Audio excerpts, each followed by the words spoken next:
Países latinoamericanos atraviesan por situaciones bastante complicadas, bastante complejas. Argentina, Ecuador, Perú, México. En este escenario es evidente que algo está pasando también en América Latina. Piden dimisión de ministra de Ecuador por polémico proyecto de empresa de la primera dama. Carta a la OEA y adelanto electoral. La salida regulada que busca una asociación en Perú. Lanzan petardos al Palacio Nacional de la República Mexicana. Te voy a dar los detalles. Y el Fondo Monetario Internacional aprueba cuentas de Argentina, prepara nuevo desembolso para el gobierno de Milei. En el ojo del huracán, así se encuentran estos países de Latinoamérica. Hola, ¿qué tal? ¿Cómo están? Me da mucho gusto saludarlos. Hoy lunes 13 de mayo del 2024. Les saludo con mucho gusto desde el sur de la República Mexicana. Aquí son las 3 de la tarde con 58 minutos. Ojalá me puedan escribir desde donde nos ven, desde donde nos escuchan.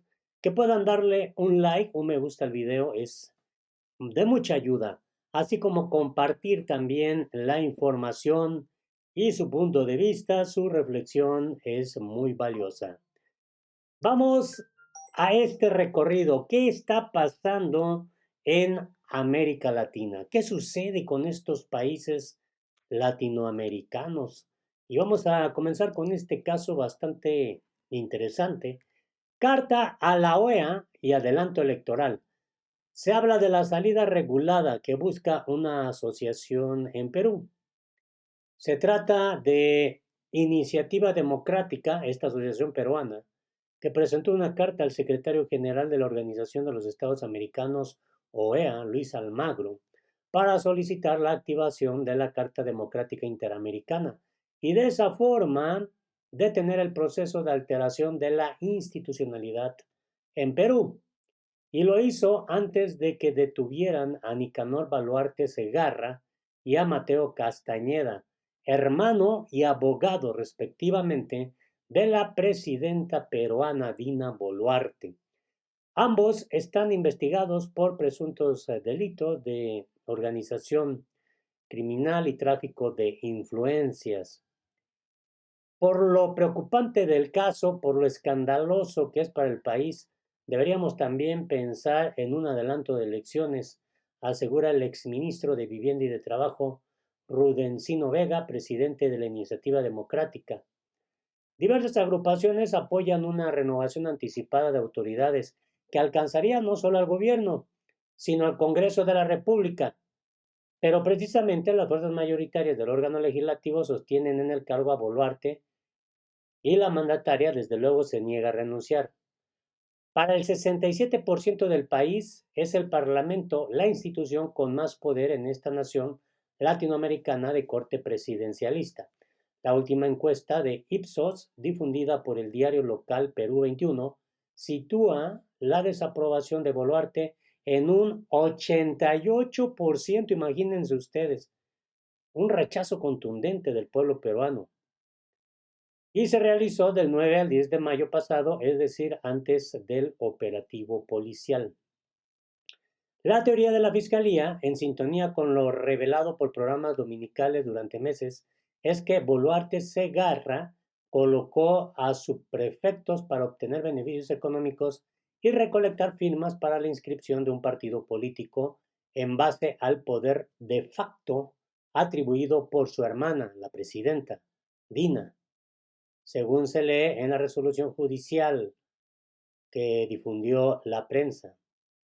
Hoy nosotros tenemos la convicción de que tenemos que ir tanto por la activación de la Carta Democrática Interamericana como por seguir promoviendo el adelanto de elecciones. Tenemos la claridad que vamos a transitar esos dos caminos, afirma Vega. Y bueno, es que en su opinión, con la captura preliminar de Boluarte Segarra, el hermano de la mandataria, ha caído uno de los que gobernaba desde las sombras, una postura que coincide con la tesis del equipo fiscal, que denominó el caso como los huayquis en la sombra. El uso de la palabra Waiki, hermano en quechua, no es casual. Así calificó la jefa de Estado al gobernador de Ayacucho, Wilfredo Oscorima, cuando confesó en un mensaje a la nación que los lujosos relojes Rolex y joyas por las cuales es indagada, entre otras cosas, por presunto enriquecimiento ilícito, eran préstamos del político. Boluarte Segarra deja toda su red de corrupción instalada en Palacio de Gobierno, así que todavía hay mucho trabajo que hacer. La corrupción acá es de los hermanos que gobiernan, los dos hermanos por igual a Severa Vega. Bueno, se prevé que va a haber una reunión con representantes de la OEA y luego con encargados de los diferentes países americanos con la finalidad de que esto sea un camino viable y posible. Es una salida totalmente regulada con normas internacionales y totalmente democrática.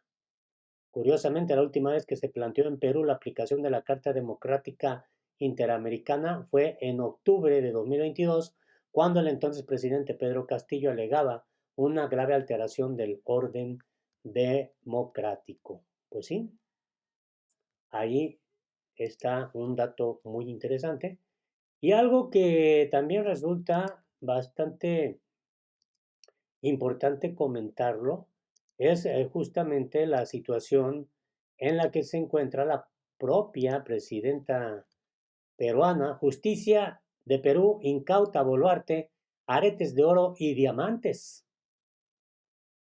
Pues un par de aretes de oro con diamantes valorado en $5,000 cada uno fueron incautados a la presidenta del Perú, Dina Boluarte, por orden de la Corte Suprema de Justicia. Según ese portal, el juez Juan Carlos Checley Soria aceptó la solicitud que hizo el fiscal interino de la Nación, Juan Carlos Villena, quien pidió la incautación de estas joyas a partir de las investigaciones que adelanta la Oficina Especializada en Requerimiento Ilícito de Denuncias Constitucionales contra Boluarte. Es una situación bastante lamentable, ¿no? Lo que está viviendo en este momento Perú. Pero ahora bien, miren, esto también resulta interesante en Argentina. Escuchen cómo van las cosas. El Fondo Monetario Internacional aprueba cuentas de Argentina y prepara nuevo desembolso para el gobierno de Milei. Así es como se da a conocer que el Fondo Monetario Internacional aprobó la revisión de las cuentas del gobierno del presidente de Argentina, Javier Milei, y abrió la puerta a un nuevo desembolso que podría ascender a $800 millones. Así se da a conocer este dato. El personal técnico del Fondo Monetario Internacional y las autoridades argentinas han alcanzado un acuerdo a nivel de personal sobre la octava revisión, sujeto a la aprobación del directorio ejecutivo del Fondo Monetario Internacional. Argentina tendrá acceso a esos desembolsos acordes con el programa, señaló el organismo en un comunicado. También explicó que la revisión culminó sobre la base de unos resultados mejores de lo esperado, ya que todos los criterios se desempeñó en materia económica, se sobrecumplieron. Todos los criterios de desempeño en materia económica se cumplieron, se sobrecumplieron. Entre los resultados más notables citó el primer superávit fiscal trimestral que Argentina alcanza en 16 años, la rápida caída de la inflación, el cambio de tendencia de las reservas internacionales y una fuerte reducción del riesgo soberano. El Fondo Monetario Internacional aseguró que estos logros se dan en un contexto de una contracción de la actividad económica que empezó a finales de 2023, es decir, el ajuste aplicado por Milei, quien asumió el pasado 10 de diciembre. Pues ahí está, ¿no? Halagos que le dan a Milei. Pues sí, le van a dar su millonario préstamo. Y ahora bien, escuchen también este dato que me parece muy importante de lo que está ocurriendo en México, amigas y amigos. Lanzan petardos al Palacio Nacional. Así se da a conocer este dato. Estudiantes normalistas de Ayotzinapa lanzaron petardos a la fachada del Palacio Nacional en Ciudad de México, sede del Ejecutivo mexicano, hace apenas unas horas. La acción se llevó a cabo tras conocerse que 8 militares acusados de delincuencia organizada en el caso de los 43 desaparecidos de Ayotzinapa en 2014 salieron de prisión del campo militar 1A para llevar su proceso en libertad, de lo que informa el diario El Universal.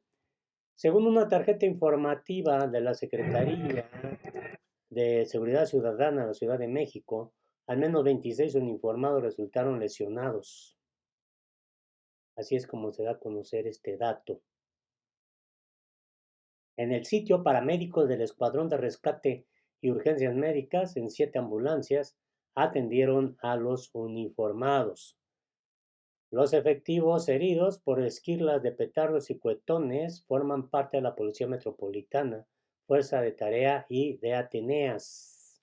Los normalistas de la Escuela Normal Rural de Ayotzinapa, Isidro Burgos, iniciaron la manifestación en la plancha de la Constitución con el fin de exigir una audiencia con el presidente Andrés Manuel López Obrador respecto al caso de Ayotzinapa y sobre el beneficio otorgado a los militares procesados. La protesta escaló al lanzamiento de los petardos, una vez que lanzaron los cuetones contra la sede del Ejecutivo, ahí contra Palacio Nacional. Los normalistas subieron a camiones para retirarse. Hay que destacar este dato porque es lo que se está informando. La semana pasada, la jueza Raquel Duarte Cedillo, adscrita al Circuito Judicial de Toluca, concedió la petición de libertad provisional en favor de 8 soldados indiciados por desaparición forzada y delincuencia organizada en el contexto del caso Ayotzinapa. La jueza otorgó por segunda vez el cambio en la medida cautelar de los funcionarios Gustavo Rodríguez, Omar Torres, Juan Andrés, Ramiro, Roberto de los Santos, Eloy Estrada, Uri Yaciel y Juan Sotelo, quienes forman parte de los batallones 27 y 41 de Infantería del Estado de Guerrero. Bueno, Duarte desestimó los señalamientos de riesgo alto de fuga que alegó la Guardia Nacional.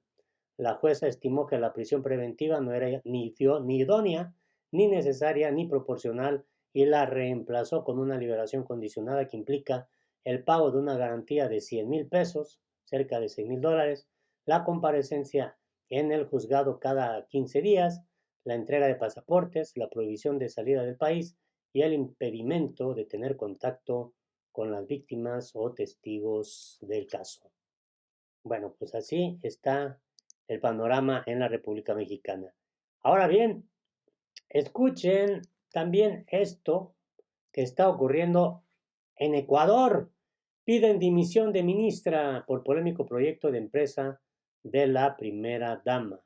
Al menos 38 organizaciones ambientalistas y animalistas de Ecuador pidieron la renuncia de la ministra de Ambiente, Agua y Transición Ecológica, Sade Frischi, tras el escándalo desatado por el proyecto inmobiliario que una empresa de la primera dama, Lavinia Balbonesi, pretendía levantar en un área protegida y al cual la funcionaria había otorgado el registro ambiental.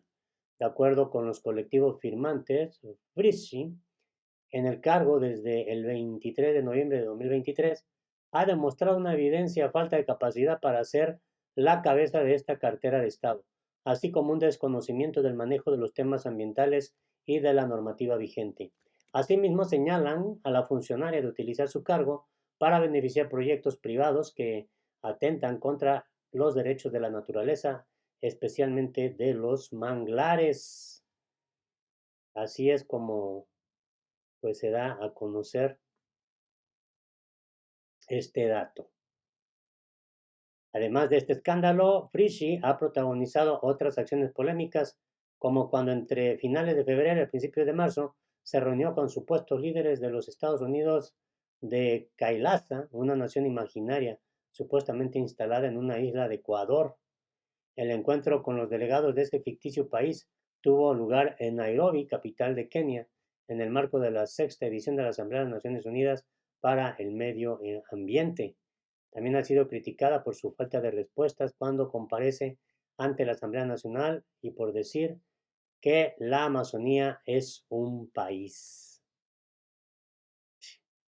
Pues ahí está, ¿no? Esto que también se está viviendo en Ecuador. Ahí las cosas también están bien tremendas. Ojalá me puedas dar tu punto de vista, tu opinión es importante. Los errores fueron míos, los aciertos son de Dios. Sonríe, sonríe y sea feliz. Hasta la próxima.